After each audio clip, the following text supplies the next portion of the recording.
tawag ninyo nito guys? Paksiw na tinola? O paksiw na maraming sabaw? Ganon din ba kayo magluto ng paksiw? Pues, ako ganon.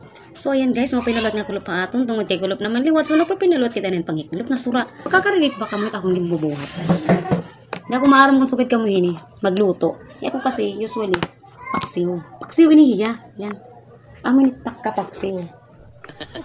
Nakita ka mo? More on water. Watery paksiw. Para na siyang tinula. Actually guys, may ito hiya dahilan kung kaya ano nga, ito nga paksiw, naging tinula hiya kitaon.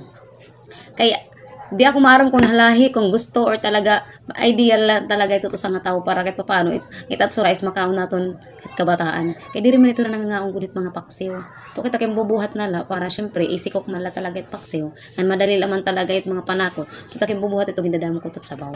Kaya kung makisabaw talaga ako, nalahian nila, niraha ako nga, makisabaw. So, ang nagbubuhat ko it paksiw, kukang ko na la ito hiya. Kasi syempre, makulit pamintin na lang kita magkikino ng gulay. Kaya, syempre, nauupaw na mga gulay, wala na may naiisip nga gulay yan. Tungod kay kulop na ulat, pwede nalot ini yan na naton paksiwanan isda. So, pwede ka diha, kung ano, himuon nga, pantulang isda, kaya mga kung malaning isda, nga, wala mga duguan, basta mga, tawag hining isda, maninihin nga isda, man. Di ba, pwede hiya tulaon? Basta ito hiya nga mga isda. Magtutulaw ko ito, akong lang ito hiya, paraan. Kaya once nagpapaksiw talaga ako, damo talaga ito hiya, kuhan, sabaw. Kaya para sabaw, pwede na, itong paksiw, at iya sabaw, pwede na masurat kabataan. Kaya diret, mga bata, di ko talaga mahilig yung paksiw. Kaya kung prituhon mo, wala man kita yan, mantika kay, kumbaga, adan sa realidad nga, magtitipid-tipid minsan, mataging bubuhat.